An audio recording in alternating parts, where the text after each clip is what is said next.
But then when Paul Tracy injured himself in a practice accident at Long Beach, Oriol was invited to step into that car. He started almost at the back of the grid. The team used an alternate strategy, let's say, a very creative pit stop strategy that got Servia up into the top podium finishing position for Oriol Servia. Since then, it's been a bit of a struggle, but this weekend, both those cars have been strong. Let's have a look at the points, or the positions in the Canadian Triple Crown after last weekend's event at Mont-Tremblant, and it's the average finishing position for each of the teams that determines this order. So the 3.5. I was just speaking with Craig Hampson, and interestingly enough, he's saying they're going for a two-stop strategy, but they did radio to Sebastian saying he can't get the extra lap that he wanted. So two controversy things are two different things they're telling their driver and telling us. So it's interesting to see which way the strategy will play out.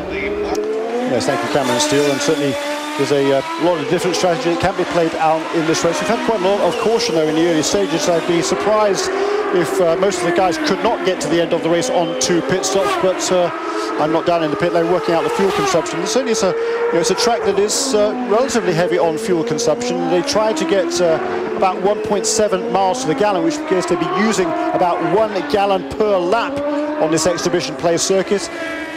Bill Stevens is in Oriol Servia's pit, and we're expecting the Catalonian to make a pit stop in just a couple of laps. Down here with Phil Lepan, Forsyth Racing. We just spoke to Sebastian Bourdais' team. They think they have a 2-stop strategy. We don't know if they're telling the truth. What's your strategy for Oriol? Yeah, we're probably on 2 now. Because of the yellow? Is there any risk in telling him to just keep his foot in it? Well, we want to stay ahead of Bourdais for sure, but we want to save fuel as well, so it's a bit of a balance. Boy, that is a heck of a balancing act. So there is Oriol Servia, and it was Phil Lepan, the team manager for Forsyth Championship Racing. He is on the radio calls to Oriol Servia, and Oriol now has a gap. That's pretty much constant the last few laps, just a little bit under 3 seconds from Oriol Servia to the pursuing McDonald's car of Newman House Racing. And Oriol Servia not going to come into the pits this time around. He's going to certainly complete 1 more lap. His last lap. Okay, let's push hard right to the pit stop, Oriol. That was L1 we just showed you. Keep pushing hard, use fuel. So there is Phil Lepan. That is L1, so that means 1 lap to go before the pit stop, and they want a particularly quick in-lap now from Oriol Servia in order to maintain his advantage over Sebastian Bourdais.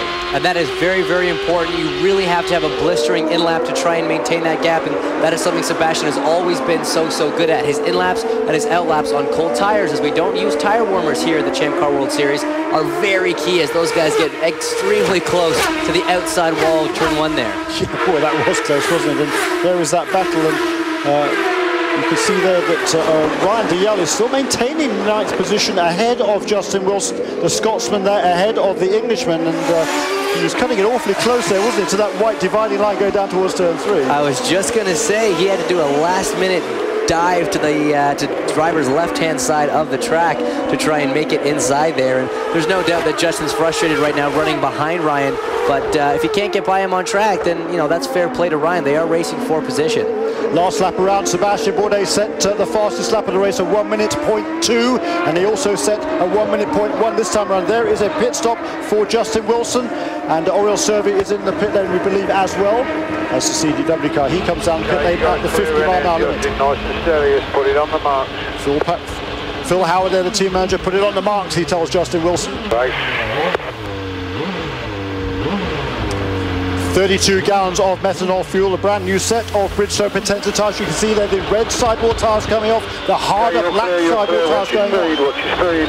Watch your speed, 50-mile-an-hour speed limit. They have a button on the steering wheel, another button on the steering wheel, which allows them to maintain. We've had a change of lead.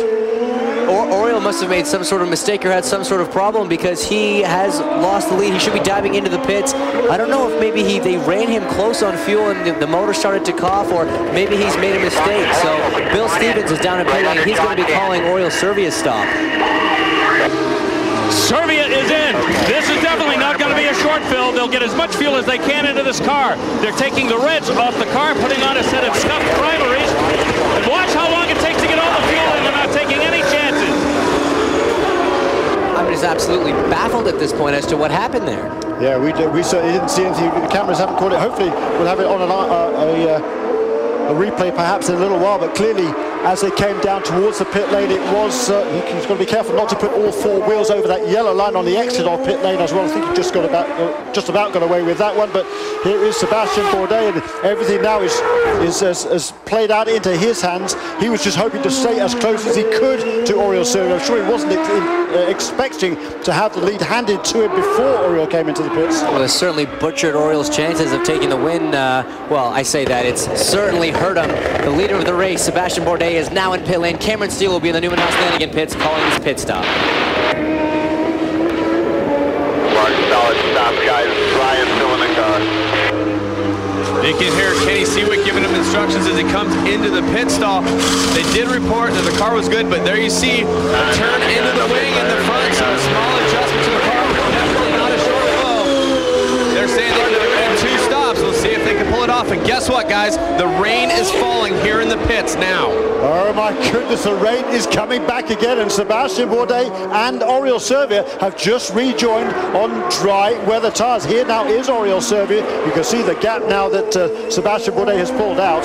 Yeah, that's just, like we say, it's still so confusing as to what happened. Oriol must have made a mistake somewhere on track. The car seems to be fine, so it's we are trying to track down a replay of what happened, but now you can see the gap. Sebastian Bourdais very comfortable over Oriol Servia. And let's take a look here. Servia's just slow. He's just slow on track. There must have been a mechanical with the car. Yeah, either that or he just got very sideways somehow coming out of turn 6 and made maybe a big slide coming out of turn 6. And by the time that they came into picture, Bourdais was already past him and away into the lead. And look at the advantage that he has gained by result of that. Well, interestingly enough, the rain did start to fall as you see Will coming in. But they have the wet tires behind the wall. Obviously, it would be a huge gamble thinking that it would be raining hard. The track's still dry now. A little bit of wing adjustment, as we saw in Sebastian Bourdais, also getting in there for Will Power.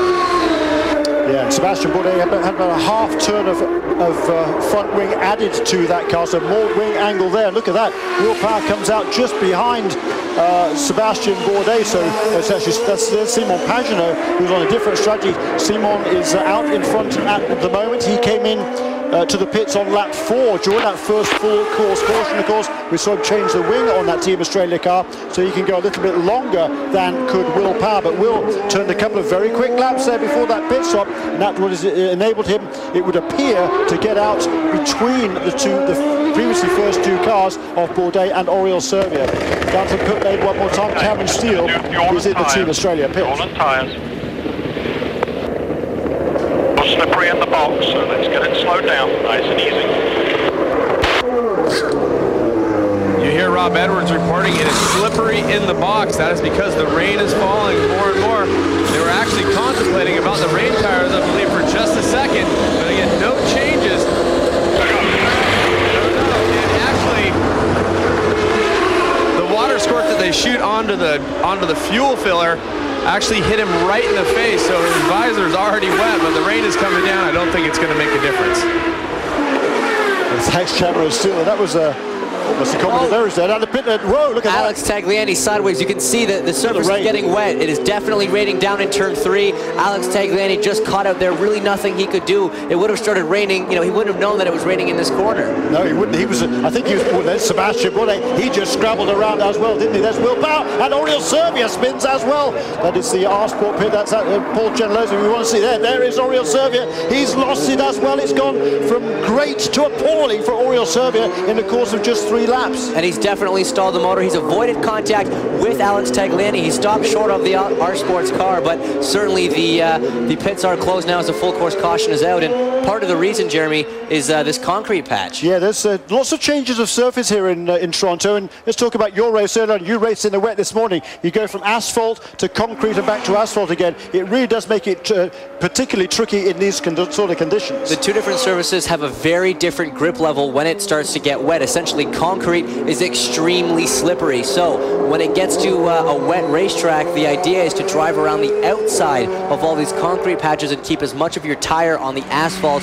as possible. So right now the safety car is out, and Robert Dornbos is picked up as the leader with Graham Rahal, who we're on board with now, running in second. So we're going to have to see how much it rains. If the rain keeps up enough to put on to put on wet weather tires. If not, you're going to have slick tracks and dry tires just like we had last week in Tremblant. Jeepers, and this is absolutely very tricky conditions. It's all gone wrong for Oriol Servia. He led early on, and here he is now getting bump started.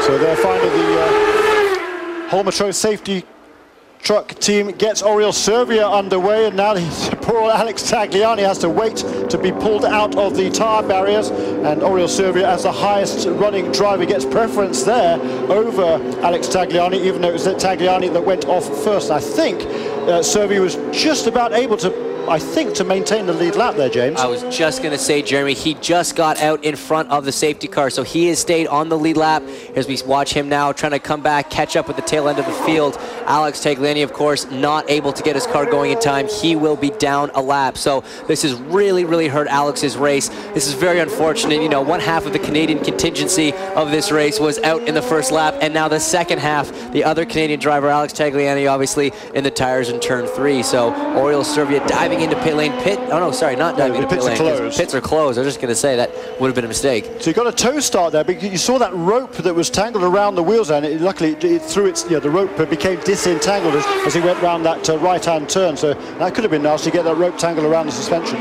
Well, it could have done a lot of damage to that car, actually. So he is incredibly lucky that he got that out. You actually saw Oriol there, like I was talking before. He drove around the outside of that concrete patch as we look on pit lane and see every single team lined up with tires ready. I'm assuming that's rain tires. It's hard to tell from our view right now how hard it is raining and at what parts of the track. Part of what made the race in Tremblant so difficult last weekend is in some parts it was dry, in others it was wet. So far today in Toronto, when it's been raining, it's been pouring and the entire track has been covered. So if the rain is still coming down, it is getting the whole circuit here at C&E, and we're going to have to see what the tire strategies are from different teams when the pits do open up in just a moment. So still under caution here for the, I've lost count of how many times, to be perfectly honest, in Toronto. It is Robert Dornbosch who leads from Graham Rahal. Those two on a different pit stop strategy to the other race leaders. They will be due a pit stop in probably about another, well, actually fairly soon in actual fact. And car number 28, which is Ryan Dalziel, he made his pit stop just as this rain was beginning to fall, and the Pacific Coast Motorsports team elected to put wet weather tires on that car. Well, we'll have to wait and see over the next few minutes whether this rain gets any heavier. It's certainly very, very treacherous down here in turn 3 as Tagliani there is being bump started, and he's going to go another lap down to the race leaders. And there they go. Still under caution here in Toronto. Robert Dornbosch leads from Graham Rahal, and our early leader Sebastian Bourdais. It's moderately slick down there towards turn 3. So still under caution, and look at that, it's car number 28, Ryan Dalziel, the Scotsman there. Great character is Ryan. He's come up through the ranks. Initially, of course, in Europe, he raced in Formula Renault, then in Formula 3. Michelle Beisner is down on the pit lane, but this is certainly great moments for Ryan Dalziel and his Pacific Coast team. Tyler, what an impressive pit strategy. Talk to me about it. Oh, yeah, when we came in, it had just started to sprinkle, and we've kind of had a little bit of a rough weekend. Ryan's done a great job in the Sun Media car, so we just went and took a little bit of a gamble, put him on wets, and turns out it looks like it was the right call. Everybody else has gone to wets now, but we're leading our first Champ Car race. Yes, you are. And Ryan's raced here before. Does that give him an advantage at all? Absolutely. We struggled with Alex's car this weekend because he hasn't had experience at this location before. Experience pays huge dividends. So with Ryan having been here before, out front now, hopefully we can finish the race in the same position we're in right now. Thanks to Tyler Sadovich, the team manager for the Pacific Coast Motorsports team, the only West Coast team based in the Champ Car World Series right now. Ryan Dalziel is 25 years of age. He lives these days in Orlando, Florida.